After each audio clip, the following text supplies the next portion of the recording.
Assalamualaikum warahmatullahi wabarakatuh. Nama saya Cici Sundari. Saya prodi PGMI semester 4. Dalam video ini saya akan membahas tentang mata kuliah Psikologi Perkembangan Anak yang berjudul tentang perkembangan bahasa anak. Jadi, bahasa merupakan kemampuan seseorang dalam berkomunikasi dalam bentuk lisan, tulisan, dan mimik wajah. Di sini ada 3 teori perkembangan bahasa. Yang pertama, teori belajar atau learning theory. Prinsip pada teori ini menyatakan bahwa perkembangan bahasa adalah bentuk atau hasil dari pengaruh lingkungan dan bukan karena bawaan. Yang kedua, teori nativistis. Teori ini menyatakan bahwa bahasa merupakan bawaan lahir, telah ditentukan secara biologis, bersifat ilmiah dan bukan bentukan. Yang ketiga, teori kognitif. Pada teori ini, perkembangan bahasa tergantung pada kemampuan kognitif tertentu. Perkembangan kognitif mengarahkan kemampuan berbahasa, dan perkembangan bahasa tergantung pada perkembangan kognitif. Yang selanjutnya ada tipe perkembangan bahasa.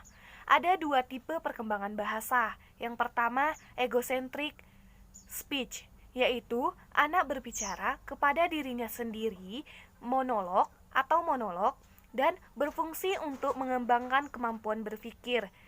Anak yang umumnya dilakukan oleh anak berusia 2-3 tahun. Yang kedua, social speech, yaitu anak mulai berbicara dengan orang sekitarnya. Yang selanjutnya ada faktor-faktor yang mempengaruhi perkembangan bahasa. Yang pertama, faktor kesehatan. Kesehatan merupakan faktor yang sangat mempengaruhi perkembangan bahasa anak, terutama pada usia awal kelahirannya. Apabila pada usia 2 tahun pertama, anak mengalami sakit terus-menerus, maka anak tersebut cenderung akan mengalami kelambatan atau kesulitan dalam perkembangan bahasanya. Yang kedua, intelijensi. Perkembangan bahasa anak dapat dilihat dari tingkat intelijensinya. Namun, tidak semua anak mengalami keterlambatan perkembangan bahasanya yang dapat dikategorikan sebagai anak yang bodoh. Yang ketiga, status anak ekonomi keluarga. Status sosial ekonomi keluarga. Beberapa studi tentang hubungan antara perkembangan bahasa dengan status sosial ekonomi keluarga menunjukkan bahwa anak yang berasal dari keluarga miskin mengalami keterlambatan dalam perkembangan bahasanya dibandingkan dengan anak yang berasal dari keluarga yang baik. Yang selanjutnya ada jenis kelamin. Pada tahun pertama usia anak, tidak ada perbedaan dalam vokalisasi antara laki-laki dan perempuan. Namun, mulai usia 2 tahun, anak perempuan menunjukkan perkembangan yang lebih cepat dari anak laki-laki. Yang kelima, hubungan keluarga. Hubungan yang dimaknai sebagai proses pengalaman berinteraksi dan berkomunikasi dengan lingkungan keluarga, terutama dengan orang tua yang mengajar, melatih, dan memberikan contoh berbahasa kepada anak. Hubungan yang sehat antara anak dan orang tua akan berpengaruh sangat penting dalam perkembangan bahasa. Yang selanjutnya ada tahap perkembangan bahasa anak. Yang pertama, tahap 1 atau pralinguistik, yaitu antara 0 sampai 1 tahun. Tahapan ini terdiri dari yang pertama, tahapan meraban 1 atau pralinguistik pertama. Tahap ini dimulai dari bulan pertama hingga bulan ke-6, di mana anak akan menangis, tertawa, dan menjerit. Yang kedua, tahap meraban 2 atau pralinguistik kedua. Tahap ini pada dasarnya merupakan tahap kata tanpa makna, mulai dari bulan ke-6 hingga 1 tahun. Yang selanjutnya, tahap kedua, linguistik.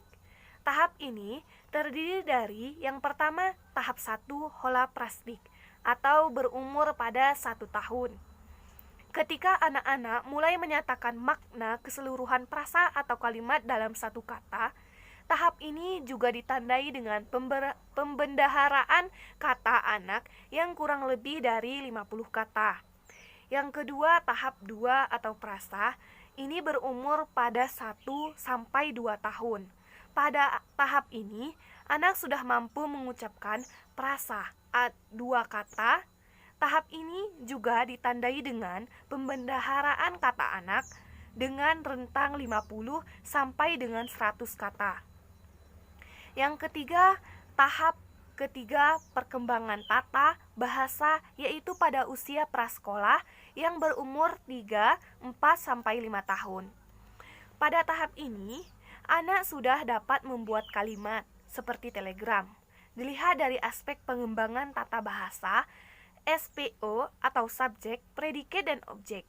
Anak dapat memperpanjang kata menjadi satu kalimat. Yang keempat, tahap keempat atau tata bahasa menjelang dewasa, yaitu 6 sampai 8 tahun. Tahap ini ditandai dengan kemampuan yang mampu menggabungkan kalimat sederhana dan kalimat yang kompleks. Mungkin hanya ini yang dapat saya sampaikan. Lebih dan kurang saya mohon maaf. Wassalamualaikum warahmatullahi wabarakatuh.